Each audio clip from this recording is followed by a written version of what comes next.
There we go. Good evening, everybody. Thanks for joining us. We're going to get rolling here very soon. Hope you're all having a good Monday night wherever you are in the world. By which I mean Canada, because I don't think too many of these things have traveled outside of Canada this year that we know of. Though, and you're muted, Evan. Remember? So don't forget. Yeah. Though occasionally they make it as far as Australia, which is I was going to say I didn't hear about that happening this year or not. So not sure. Don't think it did, but I think we can comfort ourselves with knowing that roughly 460 something of them are out there somewhere. So that's Nice. awesome. And yeah, about factoring in that if some people have more than one, like we got a pretty good interest in the tasting. So we're glad to see you folks. Glad to have you join us. While we're waiting for people to keep tuning in, and they do keep popping in, Evan and I did an enormous amount of planning for tonight's tasting, by which I mean we chatted for 4 minutes before we hit admit all. In our defense, we did, well, mostly you, but there was a calendar built as well. So yeah, no, that's true. There was a lot of pre-planning put into it. And Evan's obviously been working on the blog. So there's no excuse for us not to know what we're talking about outside of being able to, make things up as we go if we need to. But yeah, we've got a cool lineup of whiskeys to talk to you about tonight. And again, as I said, because I know there's a lot of people tuning in, we're not going to kill time to start, but maybe we'll just briefly touch on the fact that we're going to do the whiskeys in order tonight. We talked about whether or not to mix them up, and hopefully you got a glass of water so that you can rinse your palate. Hopefully you've got multiple glasses, so that you can go back and forth between them. But yeah, we got a fun selection to start off with tonight, and yeah, what's funny, Evan? I don't even know what's coming up the next. Part of not having anything to do with the blog or having to do any of that research side of things is I also kind of get to enjoy this one day at a time, which is kind of I spent my day writing to try and get ahead. I'm on day 14 right now. Wow. I haven't tasted past the 5th day so far though, so I'm saving those for the day of. That's very Kensington wine market character. I'll probably drop the ball at some point along the way. There's still 12 days to get through. So I've only tweeted up to day 3, and that's my sole thing. But I also how many people are still on Twitter? I like to think it's a thing, but is it? I can't decide what I want to do with Twitter. Part of me wants to just erase my profile and just put up that this has been taken over by Trump loving bots, sponsored by Russia or something like that. But it's kind of a moot point at this point. It is. I did unfollow Elon because I'd never actually followed him in the first place. It just made me follow him. My phone kept popping up with these things Elon Musk just tweeted. And I don't give a shit what he said now. I just want him to invent the future, shut the hell up, and that's it. I don't think because maybe he's following you. Maybe that's the issue. That's why you're seeing all this stuff. If he is, he must be really irritated because there's so few posts, infrequent. Anyway, we are on TikTok now, by the way, which is one quick little side note. And we recorded 5 videos so far. Hopefully Chloe is going to be able to do another one with me tonight. The star of the TikTok videos, though, has not been the whiskey or the calendar, but Walter the dog. Oh, I could have called that. Keeps trying to steal Christmas ornaments from the tree, which is pretty funny. Anyway, I can't say whether or not he'll be in the 6th video. He might, probably shouldn't be because it is quite distracting. But nevertheless, we are on TikTok. I have no idea how TikTok works. I actually downloaded the app on my device and I gave up after 30 seconds because I was like, I don't know what to do here. How do you can't even search for something. So, which I'm probably wrong about, but whatever. They're going to take TikTok away from us eventually anyway, so what does it matter? Whiskey calendar, we really need to talk about that because that's why people are here. They probably want to have a dram So we're starting off with the first edition's Mortlach 11-year-old.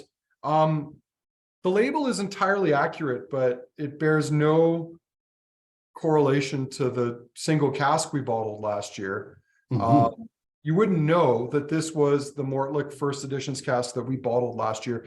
And despite it getting bottled way early, despite the importer trying his best to get it here, it didn't arrive until like mid-November last year. We'd actually intended for this to be in last year's calendar, and it didn't happen.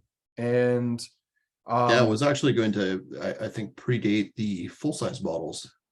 Yeah, originally it was supposed to be here before the full-size ones. But in the end, it arrived late, unfortunately, and we weren't able to use it last year. But it's kind of a cool whiskey to be able to revisit because it is sold out in full-size bottles. We do still have minis of it. And it did just sell out. Like we had some up to, I think, just before the fall whiskey festival, the first one. We might have. Yeah. So now it's a retrospective as well as a mini. It is. But the cool thing about this cask is that, at least for myself and Kurt, I'm gonna have to look at the price. I don't know why it's 12.03. That's a very uncharacteristic price for us. But at least for myself and Kurt, we tend to not be wine cask guys. And I remember when we were offered this cask, this would be like probably late 2020 or early 2021. We had decided that, even before we tried it, we said, it's a wine cask. There's no way we're going to be interested in this. And then we sampled and we're like, actually, it's pretty damn good. And we had to bite our tongue on that one. For those who just joined us, we're just getting started. We basically, I don't know, I talked hot air for about 5 minutes there to kill time. For those of you who are just joining us, we're on the first edition's Mortlach, and Kurt and I were not we didn't even want to try the sample. That's how anti-wine cask we are a lot of the time. And in our defense, we've had a lot of Hunter Lang wine casks in the past, and most of them are not great. But this one really blew our minds. We don't know what the backstory is on this. We don't know if the cask was rinsed. We don't know if it is one of those shaved, toasted, and recharred STR casks, but it really works with the whiskey. And I think a lot of people blind, if they had no idea what this is, nosing or tasting it, a lot of people would just think it's sherry. Yeah, it does veer into sherry territory. And I think I mentioned in the blog, I think one thing that really helps us is that it's Mortlach. So you're expecting that sort of meaty note. And the wine cask does bring it out in a similar fashion to I've seen sherried Mortlachs have as well. It's maybe a little bit lighter on the palate, but it's got that rich meaty note, a little bit of a barbecue note on the nose, without going like totally sulfury. Yeah. Walter's not starring in tonight's video, but he is getting into stuff right now. And if I disappear like on moment's notice, normally when I sit down here and do tastings, he lies at my side on the nice cool floor and goes to sleep. But tonight he's got ants in his pants for some reason. Wow. It's super beefy on the nose, beef jerky, beef bouillon. I'll be right back. Sounds good. Yeah, lots of beef jerky and beef bouillon. It's got these really nice red fruit notes coming through though as well, like a little bit of not quite raspberries, more into strawberry notes for me. A little bit of cherries as well. Some baking spices wafting through. This was cool because this was the first year where I've managed to set most of the lineup or the order as well, just because Andrew was busy at the time and he essentially okayed it. But he wanted to start with something big and cask strength, and I think this was a good one to go with. Yeah, I think we set that trend a few years ago where didn't we put our Millstone rye in there just to like shock people by not having a Scotch and making it rye, and then like it was Dutch just to boot. And there was like a few people that were angry. We got angry phone calls from people who were like, what is a Dutch rye? And why is it in a whiskey calendar? And it's like, well, because it's whiskey and we think it's good. And I think like with this Mortlach, I think partly because it is sold out.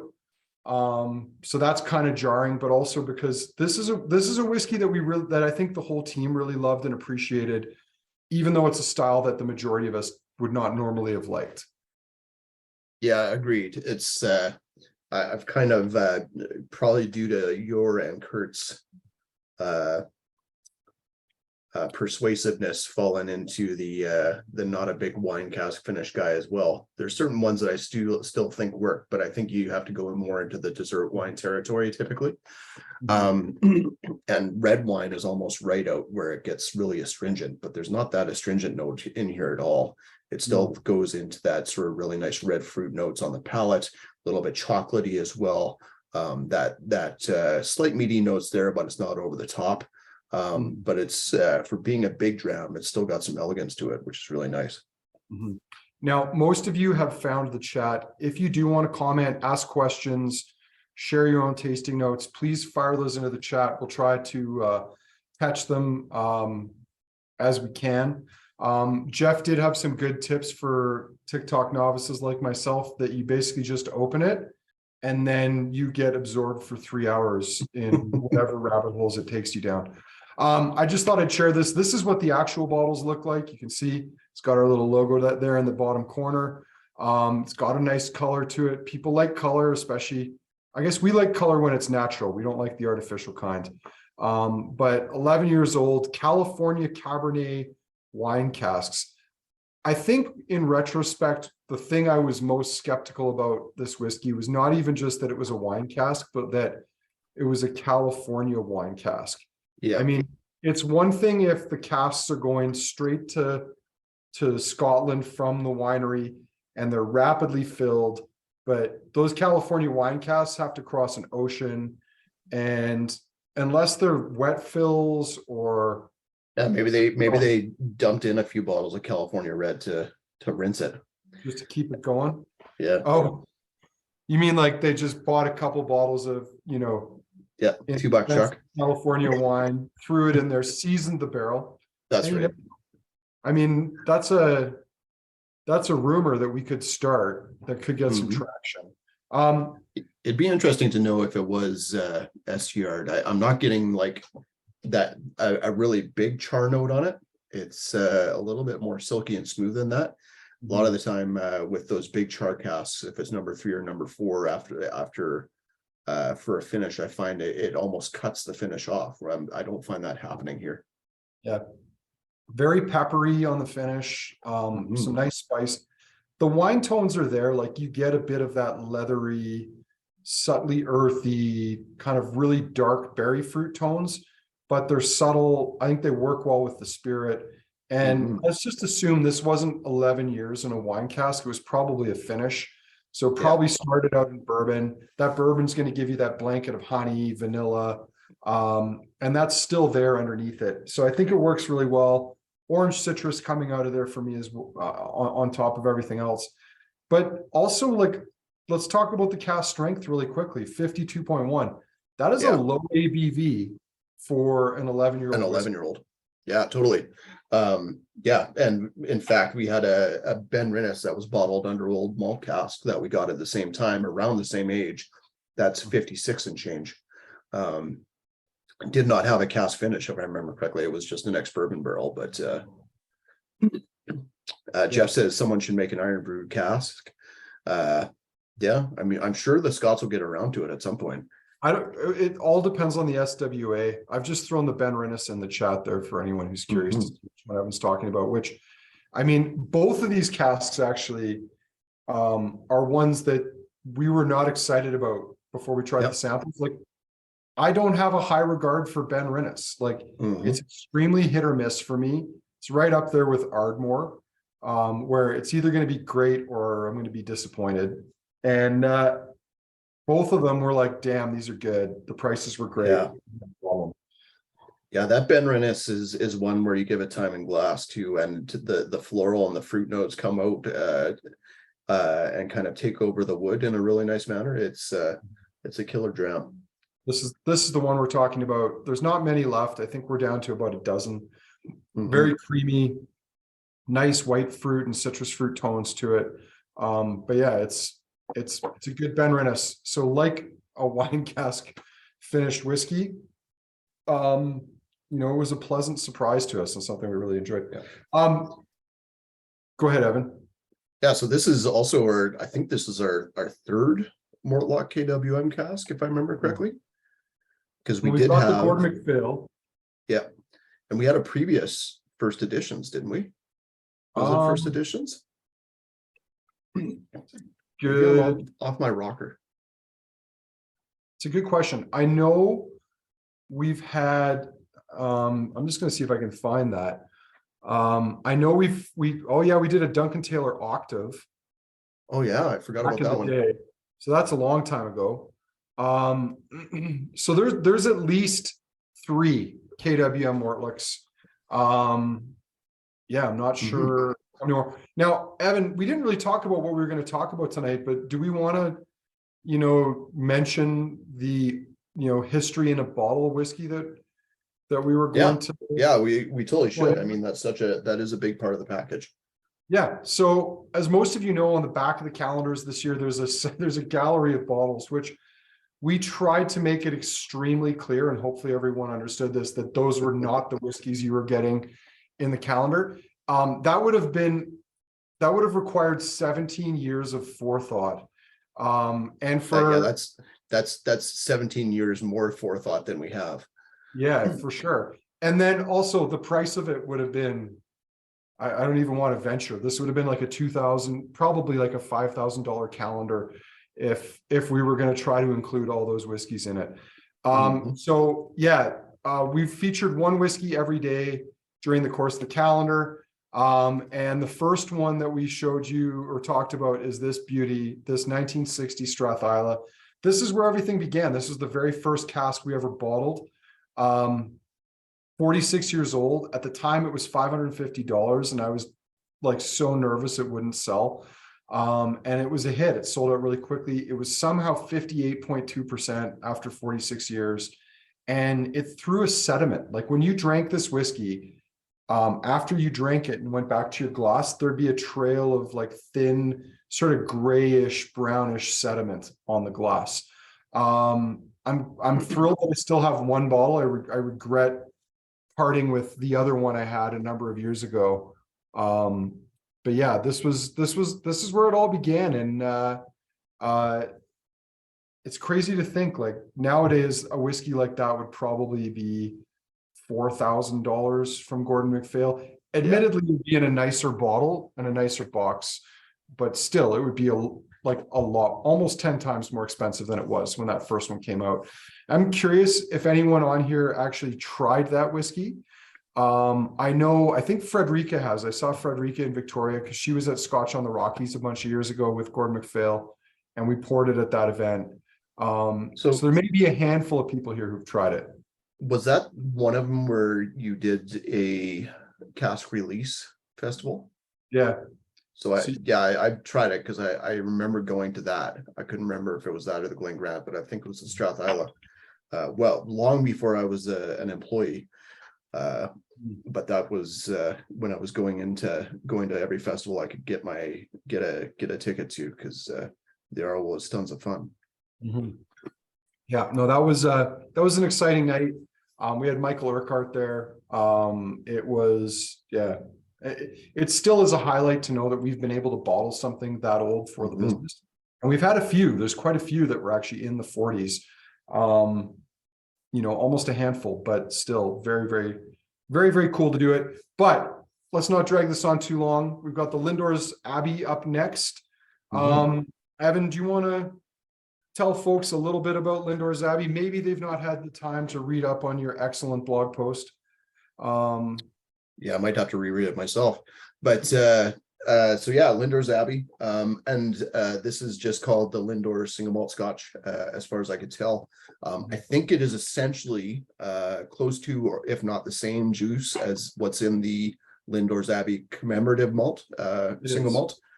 which we have on the shelves as well. So I paired those together in the blog post. But so Lindores Abbey, of course, was an abbey in Scotland, in the Lowlands, and Lowlands is a region where a lot of the newer distilleries seems to be popping up right now, which is really cool.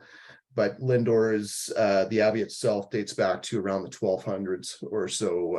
It was around and alive for and operating as a abbey / monastery for a couple hundred years.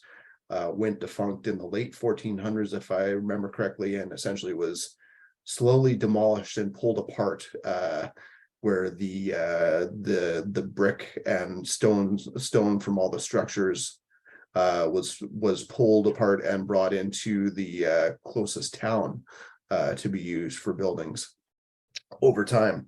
But it was there's still a little bit of the structures there, quite a few grave sites as well, and now a distillery, which is, I think, started in around 2017 or so.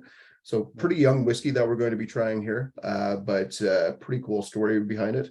A little bit of background that I did not add on the blog post itself, but they've kind of the ownership has been trying to get themselves out of a little bit of hot water because of some Russian ownership that was in there as well, which divested themselves, and I think they managed to take it over, or are currently looking to have the primary owners take over the shares of that. Yeah, it's a bit of a funny story because I remember even before the war in Ukraine, it was seen as some people as a red flag that it was Russian money that wasn't entirely behind it, but it was a big part of the package that got it going. What can be said about Lindores is it's a beautiful site. Yeah, a historic site. It's the first recorded manufacture of whiskey, at least in Scotland. Friar John Core and 5 bowls of malt. And I think a bowl of malt was that, like, back in the olden times when they would cut the barley and there'd be like a big bundle of it.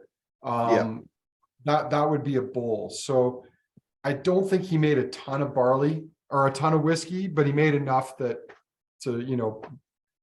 keep the king and other people happy. But young though this whiskey is, I think it's got a nice nose to it. Yeah, it's speaking of Ben Rinnes, it does have that sort of creamy note that Ben Rinnes itself sometimes gets. But I think it does have just a touch of saltiness and maybe just a hint of peat in there. Some nice sort of lowland-esque fruity notes as well. It's not that far from the ocean, if my memory serves. I mean, in fact, there aren't a lot of places in Scotland that are, a long ways from the ocean. And so to think that you might get a bit of a salty character on it isn't all that surprising. And in fact, yeah, it's very close to the River Tay, which is obviously not the ocean, but I believe that is the River Tay as it's emptying into the ocean, because this distillery is not far from Dundee. It's on a beautiful site. It is a farm distillery. Like, they do grow, I think they're now at the point where they're growing all their own barley, and they have to send it away to get malted. But yeah, I love the nose on this. It's lush, it's creamy. For like a 4-year-old whiskey, I think it's got some nice character to it. And it's showing a lot of promise. Is this the end goal? Is this what they want 10 years from now? Of course not. But even if you're not trying to get rid of the, possibly unsavory financiers of your business, it's expensive to start a new distillery. It's expensive to continue laying down casks. I mean, it's a very money intensive process, and to have a product that you can sell to make some cash flow helps. Yeah, so I'm looking at the map, and it is just south and west of Dundee, sort of east of Abernathy, but very, very close to the mouth of River Tay. Yeah, and so even if just the single malt itself, or the malt, or sorry, the whiskey making and the maturation is not affected by the salt, like if they're growing barley within hundreds of meters or just a couple kilometers of the ocean, that Mhm. you'd expect is also going to pick up a bit of salt. Evan, your blog probably touches on this, but one other thing that's worth talking about are the bottles. And the other thing that they released is their Aqua Vitae, Mhm. which is kind of an attempt to approximate what whiskey might have been like in the 1400s when Friar John Core was distilling some spirit for the king. They probably weren't maturing it in oak. I don't think they understood the benefit of that at that time, though likely they would have been storing and transporting it in it. But they would have almost certainly been flavoring it with fruit and herbs and botanicals to make it more palatable. So Lindores Abbey, before they released their first 3-year-old whiskey, the one product they had out on the market was their Aqua Vitae, Mhm. still available. But what's worth talking about really quickly here is the bottle design, which is on one hand both cool, but I think also a bit of a handicap. And the bottle is a nod to the past because they found a bottle in the ruins of the Abbey that looked like this, and that was part of the inspiration behind the design for their own bespoke bottle. But it doesn't look very Scotchy, does it? No, no, it doesn't. It looks like some, I don't know, like 1920s, like prohibition-esque cocktail aperitif type thing. But no, the whiskey itself is quite nice for something so young. I think it's super approachable, which is good. We've definitely had some hotter and harsher younger whiskey over the years. Mhm. Yeah, and I STR think casks played a bit of a role in this, and that seems to be a bit of a theme as I've been going through the calendar to keep an eye on. Yeah, it would make a nice lamp. Yeah, the bottle, it looks like it could be like a 1920s perfume bottle or Mhm. something from bootlegging. But ultimately, at the end of the day, I think that the liquid is good. The the price point on it, to be honest, is not terrible. We've seen a lot of more expensive Oh yeah. inaugural releases. But yeah, I think they've got some good promise. It's just going to take time. It's going to take time for this to become more complex, more elegant. But I think they've got the right plan there. And a big part of that, we haven't touched on this yet, Evan, is this is a Jim Swan distillery, which Yeah. is a theme. That might be another theme that pops up more than a handful of times in the Yeah. calendar this year as well. Yeah, honestly, not the first time. I mean, Kilholman has featured heavily in a lot of our whiskey calendars over the years, and they're someone who Jim Swan had a big influence on. Same with Anne Distillery, which we've and Castellan, Ardnam we've Merkin. talked about. Yep, Arden Merkin from last year. Was in there last year too. Jim Swan, for those who don't know, was a Scotch whiskey industry veteran. In the last 10 years of his career, he became like the distillery whisperer. He was the guy that people would contract to tell them how to make good whiskey at a young age. Like how do you start a new distillery? And some of that advice, crosses over where you see similarities between bottlings of Cotswolds and Castellan and Milk and Honey and other distilleries that are out there. But ultimately it's kind of a template for how to do it well. And Yeah. they do differ. Like that's the cool thing, is that they're similar, but they're different. Yeah, I totally agree. Yeah, and again, the SDR cask is what he gets credit for so much, but a lot of the distillation side of things is so key as well for making something that's young or approachable at a very young age, instead of being hot and harsh and needing the time in cask to filter out all the bad stuff, essentially. Yeah. Okay. Paul John? Well, no, before we do that, we got to go back to the archive.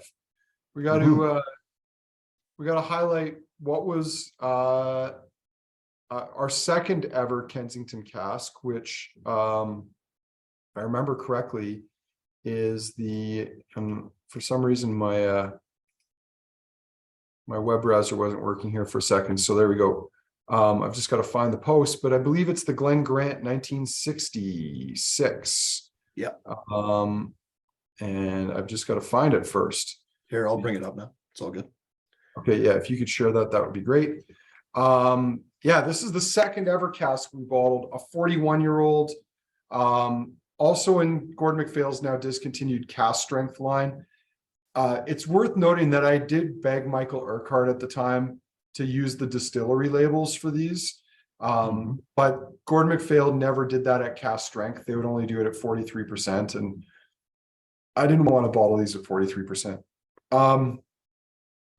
The Glen Grant's quite different than the Strathisla, obviously nowhere near as dark, nowhere near as intense as the Strathisla was, but it was a gorgeous whiskey. It's a style that I really love now, refill cask, old, tropical.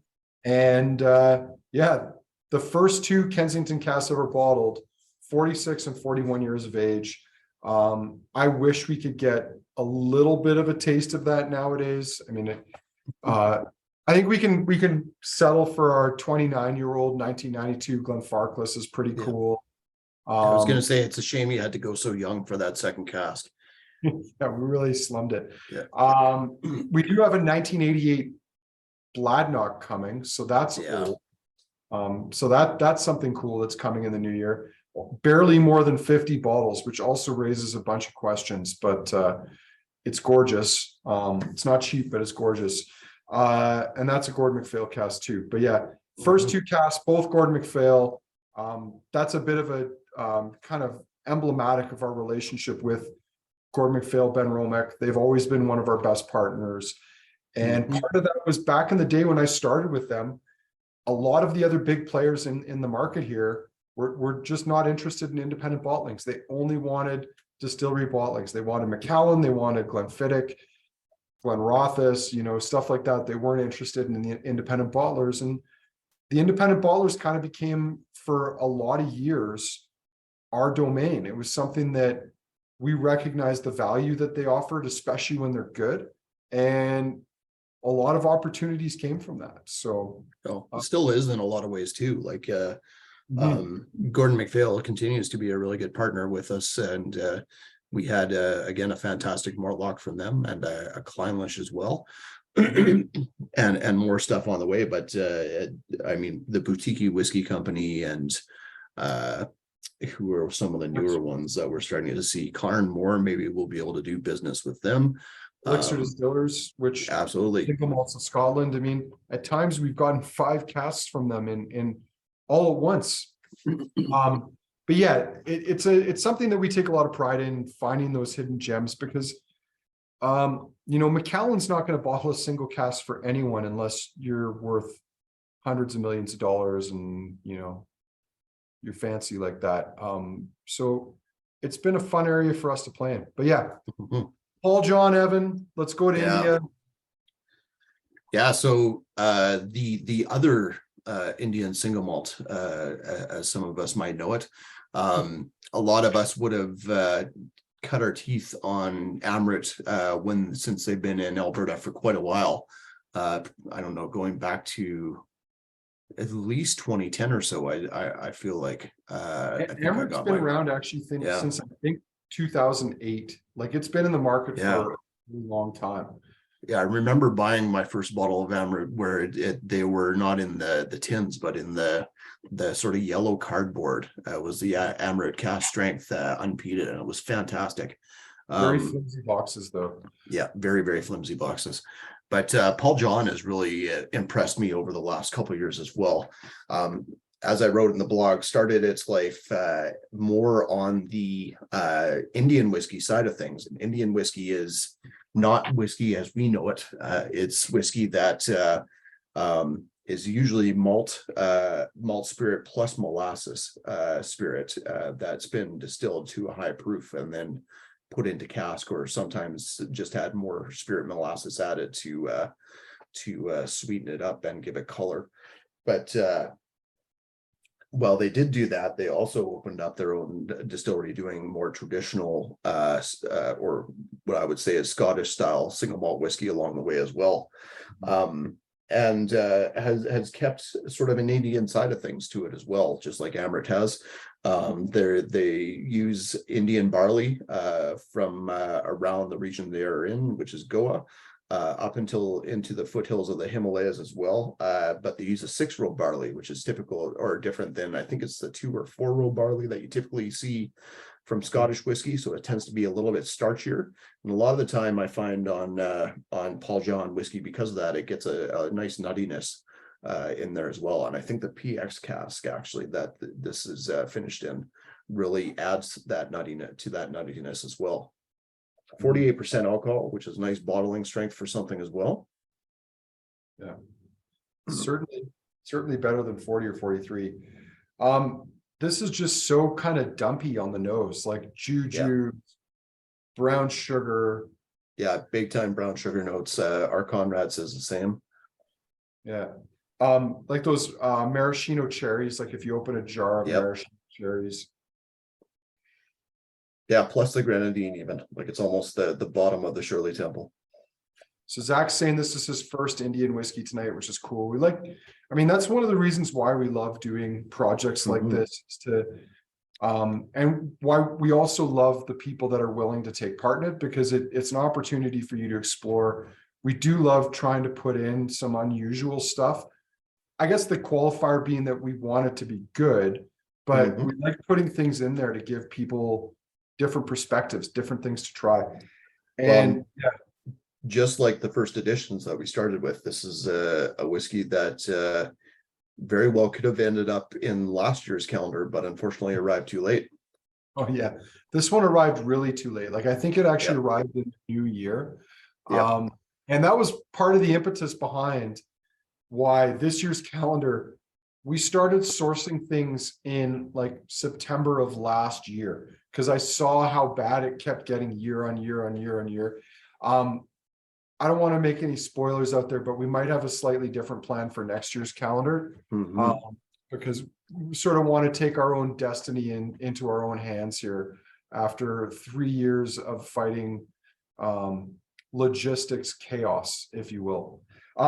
And on that note, I don't know if we touched on this, but it's worth kind of commenting on. Like, we ordered 5 bonus whiskeys, like 5 extra whiskeys for this year's calendar, like in addition to what we needed. So there's 25 products in the calendar. Obviously, one of them is very specific. It had to come, and it did, thankfully. But of the 5 bonus whiskeys, only one of them has currently arrived in market. And 3 of them, I've told them, like, they hadn't even left. I was like, you know what, forget it. I don't want it anymore. And it's like, you had a year to get it here, and it's a year later. So no thanks. But anyway, this the Paul John is interesting. Like it's quite different from Amrut. Like it is. The spirit profile is quite different. Jeff, I appreciate the question, but a gentleman never tells tales, as it were. So I'm not going to out anybody for their product not getting here. It's got these really nice coffee and chocolate notes in there. It's still got those big dried fruit notes and some spiciness, but I find Amrut tends to be a little bit more tropical and spice driven than Paul John does. Yeah, this is like definitely more muscular, earthier, more spicy, more chocolatey. Yeah, it's got a nice profile. This is kind of, to be honest, like this is kind of Macallan profile in terms of the spirit, or Glendronach. Yeah, and there's bits of that dark cherry sherry sort of bitterness that you get on the finish, where you get them on those good old Gordon MacPhail sherry casks as well. We did look at getting a Paul John cask. Unfortunately, to date, it hasn't worked out. So never say never. It may still come to something at some point. But our third Amrut cask is on the way. And that was actually the second Paul John cask that we selected that we haven't gotten up till now. So that's right. Like, wasn't there a first one and then we got ghosted, or? Yeah, the importer at the time ghosted us, and we never heard from them again regarding it. Yeah, and somehow they're still the rep for Aaron Whiskey in BC, even though they're completely useless. We won't tell you who they are, but you can. Because yeah, that was a gorgeous Paul John cask. I think the price on it was great. And then it just nothing ever happened. Nothing ever materialized. This time around, it was more trying to find a product at a price point that we were happy with, and we just couldn't get to that point. So unfortunately we passed. But the Amrit that we have coming is like that first edition's Mortlach we started with, the sort of thing that we would not normally have ever been interested in. Like, I don't generally like port casks. I think that they're often unbalanced. They're rarely great. Like, they can be okay, but they're rarely great. But we came across an Amrit port cask that is just dynamite. So that's coming, and it's almost, I can't remember. Do you remember the age, Evan? It was like 9 or 10 years of age, which is like Greedy Angels territory. Yeah, but it's not going to be priced anywhere near that, and it's just superb. Yeah, which is, and not to denigrate Paul John or the importer, I'm sure there's reasons behind the pricing on things, but the Paul John that we looked at was far younger, still was amazing. It's an amazing whiskey, whoever gets it, but just the price just wasn't in a realm that made sense for us. No, and sometimes that's just the way things go. So with the Paul John, as with almost everything in the calendar this year, we have a little to, I don't want to say a lot, but we've got a decent amount of most of the minis left over. I don't remember if we have the Paul John PX in stock right now, but if we don't, I'm pretty sure we might be able to get it. So I think we've got a few. I could be wrong. We had the full size bottle though, or at least we did, unless someone purchased it. We also have the Paul John Christmas edition, which is pretty cool stuff. Oh, and that's worth pausing on for a moment. Thanks for reminding me, Evan, because you want me to bring that up while you're talking about it? Well, it's the 2021 Christmas edition, but the importer wasn't sure what he was going to be able to do with it because it has the wrong year on it. And I don't know that whiskey drinkers drinking whiskey at Christmas care whether it was this year's or last year's edition. Well, it's not like whiskey goes bad after a year. No, it's not. So I'm glad you put that in there. I was going to share the link to it in the chat too, because it's on sale and it's pretty deep discount too. Like, I think it's 30 to 35% off. So that's there. I think I still need to do a tasting note for it. I keep putting it off. That might be my post tasting tonight responsibility, is writing up a tasting note for that Paul John Christmas edition. We have to do our archive ball link before we move on. Oh yeah. I will bring that up. Yeah. So I don't know if this is our third ever cask, but it would be very close to it if not. And it's our first ever single cask from Tullibardine. We did 2 of them. There is a bit of choice language in my my post on this one, because back in 2008, Tullibardine was kind of an exciting brand. It had been taken over, I want to say 2004, by a private consortium somewhere in that neighborhood. And they were taking the single malt and they were bottling the legacy casks they had at cask strength. And they had revived the distillery. They'd revived the distillery, but they were doing young single casks, like young bottlings, finished in different cask types. And, you know, they weren't all awesome, but they were cool. They were interesting. They were relevant. They were a really hot distillery. And then in 2011, they got sold to a French company that immediately stopped all the fun stuff, stopped all the single casks, and they walked the bottling strengths back to 40 and 43%. And so there was about a 7-year window when we had like access to really cool Tullibardine, like Tullibardine from 1964, 65, 66. The sherried 66 Tullibardines were spectacular, like the World Cup edition they did. The 1974 and 78 were great. The 88 was just gorgeous. These 1988 Tullibardines, like really milk chocolatey, very soft. They were just a fun distillery. They were cool. And so the third cask we ever bottled, again, keeping it young, 20 years of age. Was he 20 or 21 years of age? Cask strength. I think this one was a fruity, 20. spicy, that was 20. Yeah, and just full of character. And I think if I remember correctly, that one came in a wooden box. No, that was a different one. That was a later one we did. But we did do a later cask, and this was kind of fun. It was split between a law firm and the store. So we sold them the rest of them theirs. And we put the Calgary tartan in the box, which was kind of fun. No, Cool. no, it was my tartan. That's right. It was that. I guess that was the first egotistical thing I did as a Scotch guy. I put my own tartan in the box. Oh man, so yeah, that was the start of the ego right there, the germs of it. it had a genesis. Yeah, Jeff saying one of the coolest tastings he ever did was with Tullibardine, and they sampled Tully before it went into wine casks, and then after being in there for a number of days. I mean, the liquid they're producing there is still good. I think what they did with the distillery is great. The problem is the way they're running it and operating it with low ABVs, chill filtration, and they've kind of lost their dynamism. But in their defense, companies do that sometimes because the market they're chasing wants them to be boring and consistent. Yeah. So yeah, that your blog post actually made me think about that a lot, because it put me back into that era of, and they were one of those ones where you just got these crazy cool bottlings from different vintages from a revived distillery. It's kind of mirrored to a smaller degree what was happening at Bruichladdich at the time, with their 30 plus releases per year for a while. But I wonder if part of what happened too with both being bought out by French companies is they also got bought out at a time where they came in and looked at the stocks afterwards and realized they didn't have a whole lot of that older stuff to keep that being sustainable.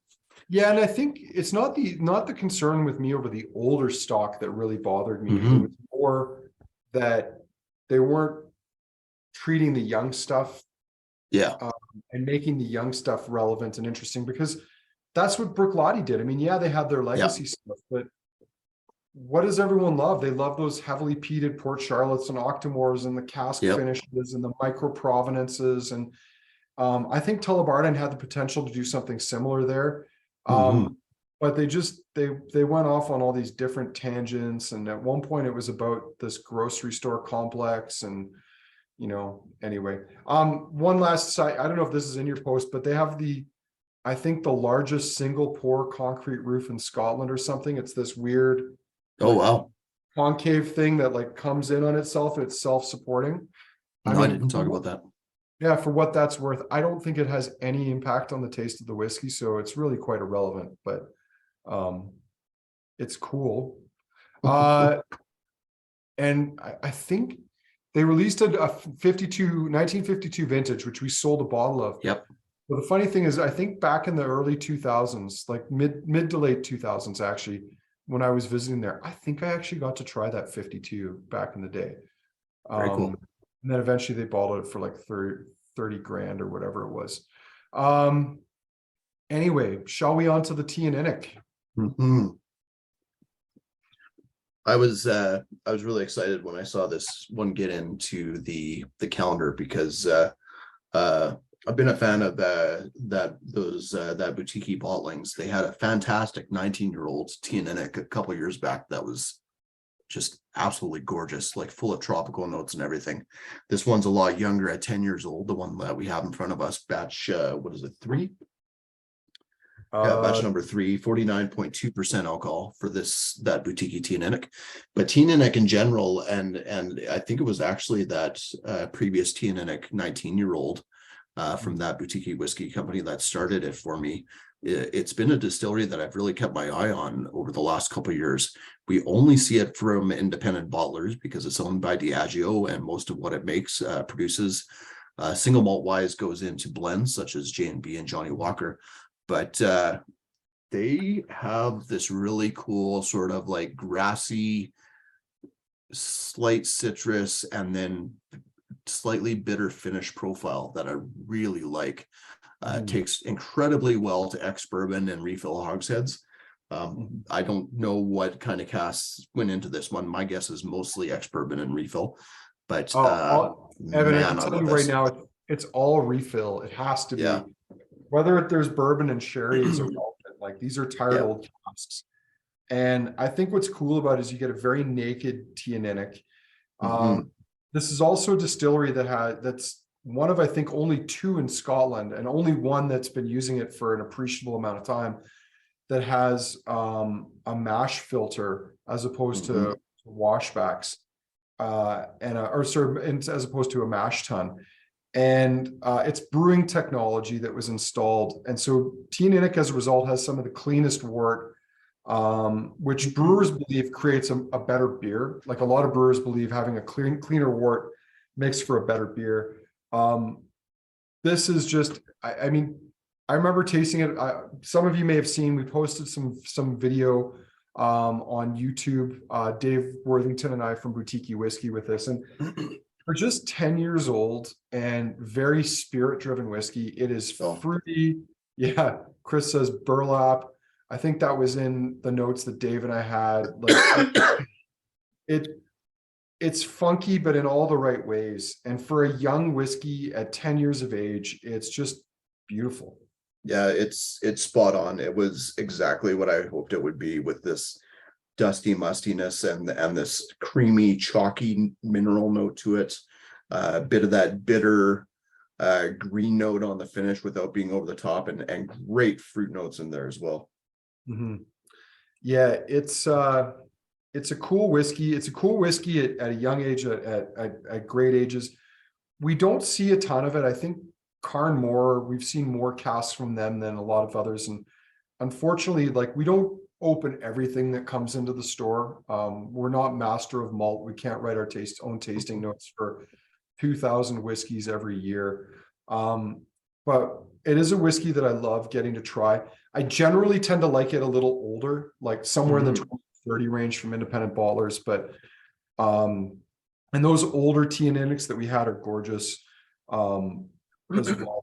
For a young whiskey, I think it shows really well, and the price on it's great. Like, remind me, what is it? Yeah, so I ended up buying a bottle, like I said in my tasting note at the end there. It's $75 for the 500 ml bottle. It's yeah, I would definitely take a look at that if you like this one. It is it's my favorite whiskey in the lineup so far. I mean, we're only 4 in, but good grief, is that like just spot on what I was looking for in a whiskey at the time, and still is. It's just really well put together for something so young. So just going to it, and Dave's got a great talks about the label in the video, but I might pull that up here for you just so everybody can see it. And where is it? Do we have the full size one shot yet? I hope we do. Let me just see if I can find the. I mean, the just the video or the. No, I wasn't gonna show the video. I just wanted to see if I could pull up the full size bottles. They're not. Oh, yeah. Here, I got it right here. Yeah, because if you've got the label, I mean, it's worth having a look at. As with a lot of the boutique stuff, there's a story behind the label. You know, there's yeah, here, I'll bring up the label itself. Yeah, it's based on a love story about a guy named Captain Hugh Monroe, who founded the distillery. He was shot in the head behind his eyes, but survived. He lost eyesight as a result, and his sweetheart was forbidden from marrying him due to his condition, which is just kind of just sort of an awful thing to think. But her dying wish was to visit the church to see him one last time, which is kind of cool. So that's the story behind it. Obviously, they didn't have Ray-Bans back in the day, or Oakleys, whatever it is that guy's wearing. But there's a lot of different little hidden gems buried within this image. That's one of the things that makes the boutique whiskeys a lot of fun, is the labels tell a story. You know, I'll be honest, like, I think it's something that a lot of people are still struggling to embrace, because the bottles aren't 500 or 500 mil instead of 700 or 750. And the labels look different. They're not your traditional Scotch whiskey labels, but Man, some of them are great. Like, I think my favorite one right now is the Altabane label, which they were used the inspiration of House of Pain because they thought House of Pain sounded like Altabane. Last year we had that, was it the Othrusk?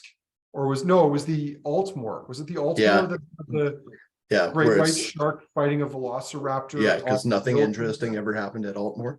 Yeah. Yeah. I mean, so you gotta love that kind of fun. Anyway. Yeah, the Glencairn stained glass in the window, lots of those things. Very, very cool, fun label. Yeah, the Teaninich I think is a great young whiskey, if for no other reason than it shows you what the spirit is like before it's had a lot of oak impact on it. And Absolutely. it's a pretty whiskey, but sadly, it's one of those workhouses for Diageo. We only ever see it really from Yep. independents, and even then, I would say it's somewhat rare. We don't see a ton of it. Yeah, I agree. Not as much as we should, but it makes it all that more special when we do get stuff like this. So Evan, just because you seem to be doing a better job of finding them, what's up on the archive? Yeah, I'll bring that up next. Is the Buffalo Trace, I believe. Yeah, that's right.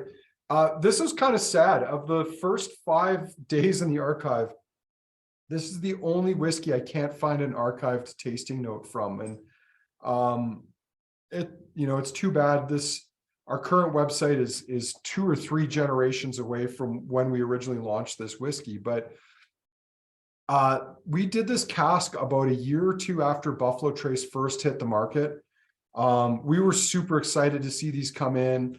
Dawn and a guy, Daryl, who's now down at Willow Park, they were down in California on behalf of the store. They discovered Lagunitas on that trip. So we were actually the first retailer in Canada to sell Lagunitas beer. This is way before Molson bought them and they got uber commercial. But for about a year and a half, we had Lagunitas as an exclusive beer in our shop back when they were young and feisty and independent. And on that trip, they found Buffalo Trace and Eagle Rare.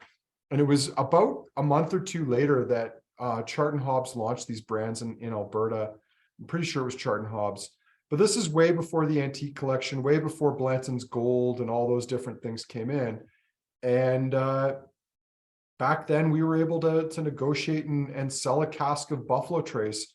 And the best thing was the price. Like, I saw the price on there. I think it was like $34 a bottle. Yeah, I think it was almost line priced with the actual Buffalo Trace itself. Yeah. But admittedly, those days have gone. They won't return. Or at least they're unlikely to return. Which is too bad because we still like Buffalo Trace, but we rarely see any of that stuff anymore. So but there's a lot of other cool bourbons coming. So they got some competition. Absolutely. All right, what's up next? Next up is Big Peat. Yeah. Which surprising that this is the first time we've had it in the calendar, actually. Because this is the first time ever. I think so. From what I could see, because we have done one of the first 2 editions. Like, it might have been way back when. I'll have to take a look, but we have done a lot of the rest of the Douglas Lang Remarkable Malts of Scotland lineup over the past. I think in 2018 or 2019 we did a bunch of them, including the Galdrins and Rock Island after it was renamed from Rock Oyster, and I think we might have had Scallywag in there. I think we did. We were promised Epicurean this time around, and something went wrong. Well, we did have Epicurean once before, and I quite liked it, actually. It's a pretty. Then what's the other one I'm thinking of? Because there was supposed to be another one that we were going to get. Timorous Beastie, the Robert Burns Ode to Amos. Yeah, I think there was one that we were getting that we'd never had before, and we only found out in October that it never shipped. So what are you gonna do? And you put a Lang in charge of something, and it takes it's gonna be a problem. Well, if only the 2 sides of the clan hadn't split and had a big fight, maybe there'd be something more. So Big Peat's kind of cool to me because it's a blended malt that actually has been around for I was actually surprised it's only been around since 2009. I thought it'd been around longer than that. But it's got a bit of an iconic label to it, in my opinion. That was done really, really well. It's also kind of an iconic. Sorry, go ahead. It was the Gauldrons. That was the one that I Yeah. think we were supposed to get that we'd never had before. Sorry. Yeah, that would have been cool because that's all Campbelltown too. So Well, I think that's why I was most excited about it.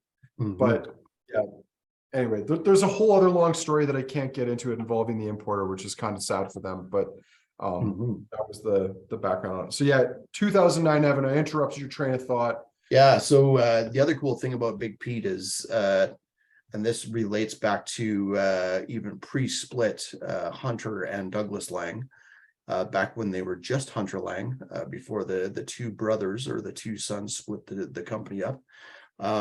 It was rumored or probably just a known fact for a lot of people that the company had the most, or probably the most stock of Port Ellen for years and years. Which is a pretty incredible story to look back on, since Port Ellen is now 40 years gone and just about to be revived.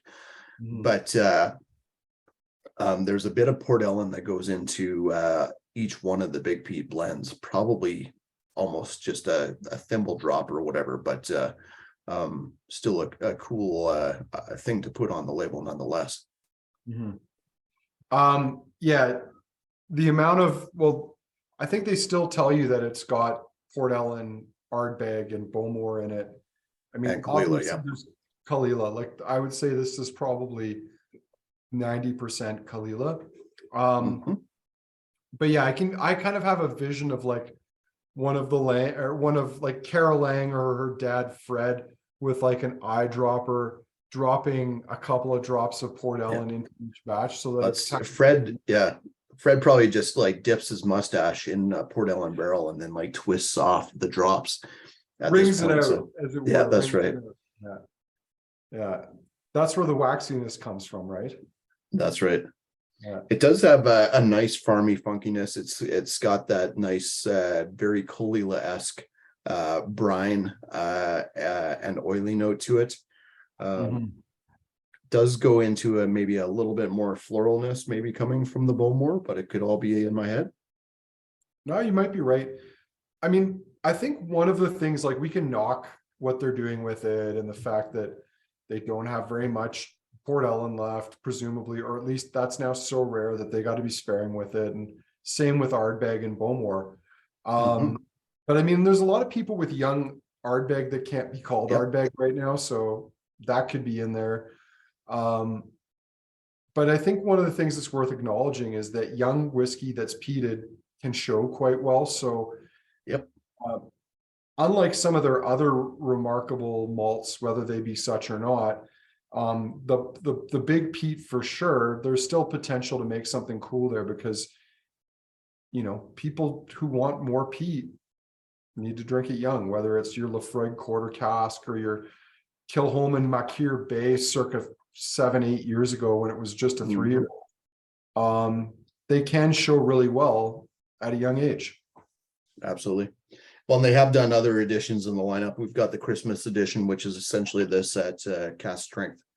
They did a 26-year-old, was it, that we got like 3 bottles of years ago or a couple years ago? And and there was the other one was the 33, which that's right. I don't know if we didn't clue into this at the time and it sold out, but that 33 was basically that teaspooned cognac cask Bowmore. But yeah, here we'll share the screen. You got your iconic Big Peat there in big size and small size, and then you got your Christmas Peat. We did actually chat with them about the possibility of doing a Big Peat Kensington wine market bottling. Yeah, I said, I think I talked to Greg and Yarka about it, and I said that this would be another way to get your face on a label, because you could have been Peat for it, but yeah. But I think of all the things we've done, you know, I don't know, maybe it would have been great, maybe it wouldn't have. Who knows if that opportunity is still there or not. But we'll find other opportunities to put my face, or perhaps Walter's face, on the label. That's right. I feel like Harmony is already upset at being preempted by Walter, but That he might appear on a label before she does. yeah, absolutely. Yeah. Yeah, Jeff, it was from the same parcel as the Isle of Violets, the Pete's Beast 34, etc., the Craig Eel 33. Yeah. Chris saying the palate is a little thinner than the nose promised. Mhm. Dave, the Christmas edition, the only difference is, as far as I know, is it's essentially the same style of batting, but it is at cast strength. With a Christmas themed label. Yeah. I wonder if they ever do like a Hanukkah Peat. Well, that'd be cool. Yeah, that would be cool. Especially with the beard. Like they could have some Well, fun. and those curly things on the side, the sideburns, that'd be cool. Yeah, yeah. Well, that was a fun range so far, Evan. Yeah. We have something cool on the archive to talk Oh, about. yeah. In a world Yeah, obsessed with Springbank, for those of you who don't remember us way back when, we bottled not one, but actually two Springbanks from 1996 in the late 2000s. We had a Manzanilla cask to start things out and an Oloroso cask. There were 600 plus bottles in both, or at least maybe one of them might have been slightly under that and the other was over. But just gorgeous big sherry bombs, no trace of sulfur, smoky, tarry, earthy, funky. These were dynamite whiskeys. But this was back in a time when Springbank didn't have quite as big a following as it does now. And yeah, who knew that after those two, the taps would get turned off? I mean, it's understandable why. It was also back in a time where half their production year didn't go to Glengyle. That's right. But even then, I think they were only making 120,000 Yeah. liters a year. Like They at the time they took 2 weeks off to also work at Glen Scotia, probably, but that's about it. probably 2 months. Yeah. But yeah, I mean, it's fun to reflect back on these things. For a few of these bottles, I've had to dig through the boxes in my collection, which are not in my home at the moment because I moved in the summer and I've still not repatriated all the whiskey back to the house. But it's kind of fun to rumble through the boxes to find the bottles, to take photos of them because, you know, I'm really glad I set some of these things aside. I mean, for me, when I set those Strath Islas aside or the Glen Grant, like that was a lot of money for me back in that day. And even the Springbanks, to hang on to them, I've had people begging me for years to sell them. And I'm glad I didn't, because these are little signposts in my time at Kensington. And yeah, I think I had the Manzanilla. That's the one I purchased at the time, and my whiskey gets open, so it's gone. well gone. That's like 4 moves back at this point. So well, and that, you know, I don't open as many as I should, but there's so many already open that, I mean, where would one begin? Even then it's a bit of a struggle, but yeah, I think it's kind of fun to revisit these. And to be fair, I don't know if whose idea it was. It might have been Sean's idea, like to do this, but like someone said something to me and I was like, oh man, no, that's what we should do. We should do I think he said a collage of our old bottles. And I was like, wait, let's not do a collage. Let's do like, you know, a series of them so that we can talk about one of them each day during Advent and be able to reflect back on our past. I think that. No, I think it's an awesome for a retrospective on the blog post too, because it's something that'll just be up there for, because so many of these are in the archive and stuff, but that are almost too difficult to search in some cases. So well, that may be a product for a future year. So Evan, we normally like to do a vote. You don't happen to have a poll set up, do you? Or no, you know, I didn't. Here, if you want to vamp for a few minutes, talking about maybe tomorrow's tasting, and yeah, are you able to do one or not? Let me see if we can do it. I think I might have it. No, I don't have access. All right, so then why don't we trade places? I'll create a Sure. poll. You, So while Andrew is laboring away in the background to put the poll up where we know Teaninich is going to win, but we want to see what gets second place. We should talk about the pretty baller tasting that some of you might already have your samples for. But if you don't, we do have some sets left for this tasting, the Kinship Collection 2021 edition, for a tasting tomorrow. I'm going to be in on this. I made sure I scheduled myself so that I could make it. I am going to slip out of work and go to an art show for my 3-year-old son at his preschool, and then rush home so I can taste some really good whiskey. But that's the kind of sacrifice I'm willing to make, just to try 33-year-old Bullmore, 29-year-old Brooklady, 31-year-old Bunnahabhain, 40-year-old Kalila, 19-year-old Ardbeg, that's not the Trépon, and 23-year-old and 14-year-old Lafroig. This is going to be a killer tasting. If you're an Isleophile, as I like to call it, it's hard to beat a lineup like this. The price is steep, but at least you don't have to spend $9,000 to get all those bottles. And if you do have $9,000 sitting around, we do have a set that we did leave to sell as well. just burning a hole in your pocket, That's right. pocket change for some. 10% off if you purchase it after the tasting. Yeah, it's a cool range. It's not an inexpensive one, but yeah, it's going to be a lot of fun to do that lineup. All right, I've nearly got the poll set up. On that subject, we are going to have in the next day or so, we are going to have some January and February tastings up, and I've launched the poll there, so there you go. The first one that I know for sure is going to happen is going to be the Burns Bash, which we've been doing every year. We just have to agree on a date. But there's going to be society tastings coming up. And we've got a few themed ideas too, based on some things that have come in.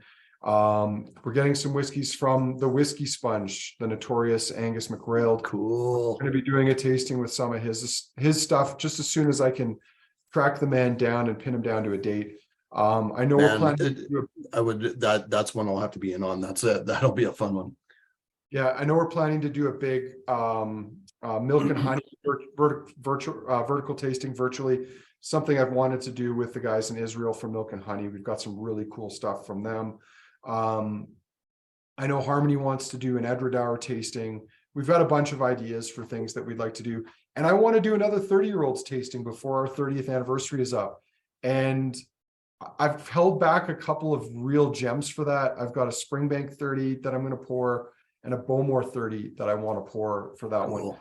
And yeah, apologies, it will not be an inexpensive tasting, but it's going to be awesome. So something to look forward to in the newsletter. And on that note, there's a big newsletter, a big Malt Messenger newsletter coming out tomorrow too. Did you probably mentioned it and I missed it, the MS Whiskey Festival? Oh yeah, the MS Whiskey Festival is back for the 10th year, 10th annual, not consecutive because we missed a couple due to that whole COVID thing. But yeah, the MS Whiskey Festival is back at Arts Commons. Tickets, I think, are available through Arts Commons on their website. But we'll be sharing that link in our newsletter as well, too. So yeah, lots of cool stuff coming up.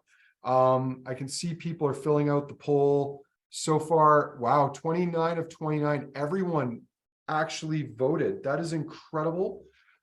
Before we share the results, Evan, I think it's pretty obvious what your favorite is tonight. Yeah, and I might have steered people in that direction, but yeah, that Teaninich is fantastic. If I was to pick a second, as much as I like our Mortlach, Paul John just really impresses me. I really like that Paul John PX at 48%. Yeah, so that's your second favorite. You? I'm torn here. I think my two favorites are going to have to be the Teaninich and the Mortlach, but I haven't figured out yet which order I want them in.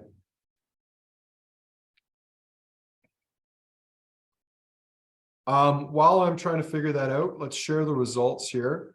So everyone's voted. I can share the results.